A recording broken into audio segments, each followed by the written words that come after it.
ഇതേപോലെ തന്നെ ഫുള്ളായിട്ട് തുന്നിയെടുക്കുകയാണ് വേണ്ടത്.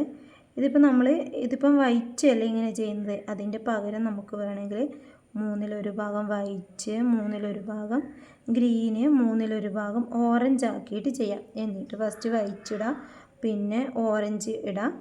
അതായത് പറഞ്ഞാൽ മനസ്സിലായെന്നൊന്നും അറിയില്ല. ഇപ്പം നമ്മൾ 22.5 ഇഞ്ചും വൈറ്റാണ് എടുത്തിട്ടുള്ളത്. അപ്പോൾ അതിന് 3/1 നോക്കാം. 3/1 നോക്കിയിട്ട് ഇല്ലെങ്കിൽ നമുക്കൊരു 9 ഇഞ്ചെല്ലാം വേണമെങ്കിൽ എടുക്കാം കേട്ടോ.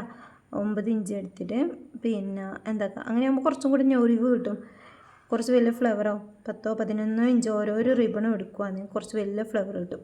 അപ്പോൾ അങ്ങനെ നമുക്ക് ഇഷ്ടമുള്ള പോലെ എടുത്തിട്ട് വേണമെങ്കിൽ 3 റിബണും ഒരുമിച്ച് ഇതേപോലെ തുന്നാം. ഇതേപോലെ ഇപ്പം നമ്മൾ സ്റ്റിച്ച് ചെയ്തില്ലേ, സ്റ്റിച്ച് ചെയ്യുക. ഓരോരോ റിബണും കഴിയുന്തോറും ഓരോ റിബൺ ഇട്ടിട്ട് ഇതേപോലെ സ്റ്റിച്ച് ചെയ്തെടുക്കുക. ലാസ്റ്റ് ഈ വൈറ്റ് നമ്മൾ കൂട്ടിക്കെട്ടുന്നില്ലേ, അതിൻ്റെ പകരം ഇതേപോലെ തന്നെ കൂട്ടിക്കെട്ടുക. അങ്ങനെയാണെങ്കിൽ എന്താവും, ഒറ്റ ഫ്ലവർ തന്നെ 3 കളറാക്കിയിട്ട് കിട്ടും നിങ്ങൾക്ക്.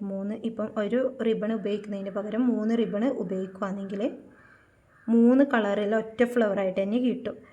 ഇതിപ്പം ഞാൻ സെപ്പറേറ്റ് ഫ്ലവർ ആക്കിയിട്ട് തന്നെ ചെയ്യുന്നത്. ഇതേപോലെ കെട്ടിയെടുക്കുമ്പോൾ പ്രത്യേകം ശ്രദ്ധിക്കാം.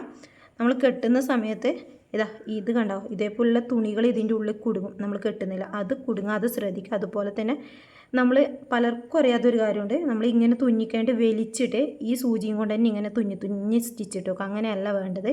ഈ 2 ഭാഗത്തിലെ നൂലില്ലേ, ആ 2 നൂലും കൂടെ വലിച്ചിട്ട് വേണം സ്റ്റിച്ചിടാൻ. അതുപോലെ പ്രത്യേകം ശ്രദ്ധിക്കേണ്ട വേറൊരു കാര്യം എന്ന് പറഞ്ഞാൽ, നമ്മൾ ഫസ്റ്റ് ഇങ്ങനെ തുന്നിയെടുക്കുന്നില്ലേ, ആ തുന്നിയെടുക്കുന്ന ടൈമിൽ വേഗം തീരട്ടെ എന്ന് വിചാരിച്ച് ദൂരം സ്റ്റിച്ചിടാൻ പാടില്ല. ഫ്ലവർ ക്ലിയർ ആയിട്ട് കിട്ടില്ല. അടുത്തടുത്ത് കുഞ്ഞ് സ്റ്റിച്ചിടാം. അങ്ങനെയാണെങ്കിൽ നല്ല ഫ്ലവറായിട്ട് നിങ്ങൾക്ക് കിട്ടും കേട്ടോ.